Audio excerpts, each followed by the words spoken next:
Very good morning to all of you. आप सभी का हमारा YouTube channel English teaching point पे वेलकम है। आज के सेशन में हम लोग 12th क्लास प्रोज सेक्शन का first lesson Indian civilization culture जो महात्मा गांधी के द्वारा लिखा गया, इससे related short question answer discuss करेंगे जो आपके बोर्ड एग्जामिनेशन के पॉइंट ऑफ व्यू से काफ़ी महत्वपूर्ण है। तो स्टार्ट करते हैं आज का session. Question, why does Gandhi ji say that mind is a restless bird?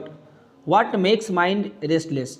Gandhi ji ने क्यों कहा कि हमारा दिमाग बेचैन पक्षी की तरह होता है और इसे कौन बेचैन पक्षी की तरह बनाता है?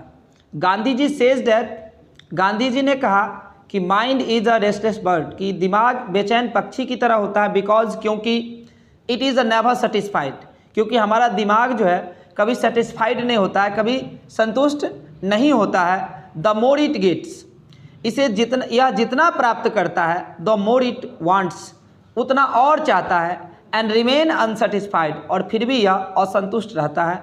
इसीलिए गांधी जी ने दिमाग को बेचैन पक्षी कहा है, या जितना प्राप्त करता है उतना और चाहता है, फिर भी संतुष्ट नहीं होता है। Next question, question number 2, how did our ancestor enjoy true home rule? हमारे पूर्वज कैसे ट्रू होम रूल को एंजॉय करते थे? आंसर, आवर एंसेस्टर, हमारे पूर्वज, फॉलो देयर सिंपल ऑक्यूपेशन, हमारे जो पूर्वज थे वो साधारण पेशा अपनाते थे, एंड लिव्ड, रहते थे, इंडिपेंडेंटली, स्वतंत्र रूप से रहते थे। Thus they enjoy true home rule, और इस तरह वे ट्रू होम रूल को एंजॉय करते थे। As like they did not want to live in cities, वो शहरों में रहना पसंद नहीं करते थे। They wanted to live in village, वो गाँव में रहना पसंद करते थे। इस प्रकार वे ट्रू होम रूल को फॉलो करते थे। Next question, what do you know about Gandhi जी? आप गांधी जी के बारे में क्या जानते हैं? Answer, I know Gandhi ji as Bapu and as Mahatma. मैं गांधी जी को बापू और महात्मा के रूप में जानता हूँ। ही इज़ अ कॉल्ड बापू, वो बापू कहे जाते हैं बिकॉज क्योंकि he was the father of nation, वो हमारे राष्ट्र के पिता थे। ही इज़ कॉल्ड महात्मा, वे महात्मा कहे जाते हैं because he was great soul और संत, वे एक महान व्यक्ति थे, एक संत व्यक्ति थे, इसीलिए वे महात्मा कहे जाते हैं। Next question, question number 4, how did our ancestor view large cities? हमारे जो पूर्वज थे वो शहरों को किस प्रकार देखते थे? Why were they satisfied with a small village, वे छोटे से गाँव में क्यों संतुष्ट रहते थे? Answer, they viewed large cities as snares and useless encumbrances, having gangs of thieves, robbers and prostitutes. Their village fulfilled all their needs, so they were satisfied with a small village.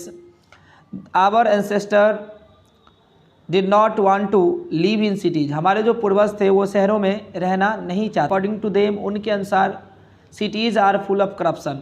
शहर जो है पूर्ण रूप से भ्रष्टाचार से भरा हुआ है। Gangs of thieves and robbers, डाकुओं और चोरों के समूह से भरा हुआ है। And prostitution, वहाँ पे वेश्यावृत्ति होती है।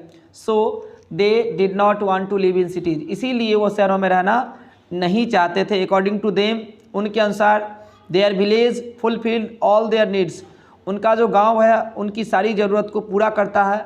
सो दे वे are satisfied with a small village, इसीलिए वे छोटे से गाँव में संतुष्ट रहते थे। Next question, question number 5, why did our ancestors dissuaded us from luxurious and pleasures? Did they do right things? क्यों हमारे पूर्वज ने हमें मना किया आरामदायक जीवन से और आनंददायक जीवन से? क्या वे सही थे? Answer, our ancestors dissuaded us from luxurious and pleasures, हमारे जो पूर्वज थे हमें मना करते थे आरामदायक जीवन और आनंददायक जीवन से, बिकॉज क्योंकि they do not lead to happiness, वो हैप्पीनेस को लीड करना नहीं चाहते थे। Our ancestor did right thing, हमारे जो पूर्वज थे वो सही थे, बिकॉज क्योंकि वी फाइंड, हम प्राप्त करते हैं, even the rich people are unhappy, कि बहुत सारे जो अमीर लोग होते हैं वो भी नाखुश होते हैं। And many poor are happy, और गरीब व्यक्ति भी खुश होते हैं। In fact happiness is a mental condition, खुशी जो है एक मानसिक स्थिति है। It does not depend on wealth and possession, यह धन पे निर्भर नहीं करता है ना। यदि हमें सेटिस्फैक्शन है तो वहीं पे संतुष्टि है, वहीं खुशी है। सेटिस्फैक्शन नहीं है तो हम लोग अनहैप्पी है, हम लोग नाखुश हैं। तो बी शुड सेटिस्फाइड, हमें संतुष्ट होना चाहिए। And happiness is a mental condition, it does not depend on wealth and possession. Next question, question number 6, what according to author is modern civilization? लेखक के अनुसार मॉडर्न सिविलाइजेशन क्या है? According to Gandhi ji, modern civilization is the worship of materialism. Modern civilization जो है, आधुनिक सभ्यता जो है, वो वस्तुओं की पूजा करता है और वो मेटलिज्म पर आधारित है, वस्तुवाद पर आधारित है। Next question, question number 7, how is Indian civilisation different from European civilisation? कैसे भारतीय सभ्यता यूरोपियन सभ्यता से अलग है? European civilisation is guided by writing of Greece and Rome which no longer exist in their former glory, but Indian civilisation is study because it follows the path that our ancestor made for अस।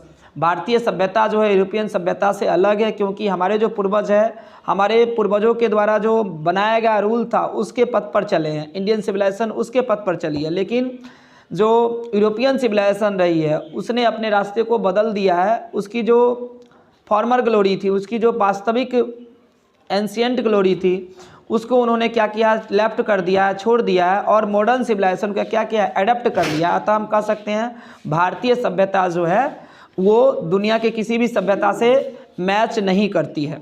तो आज के लिए इतना ही। Okay, take care, फिर मिलते हैं next session में। तब तक के लिए अपना ध्यान रखिए, स्वस्थ रहिए और सुरक्षित रहिए।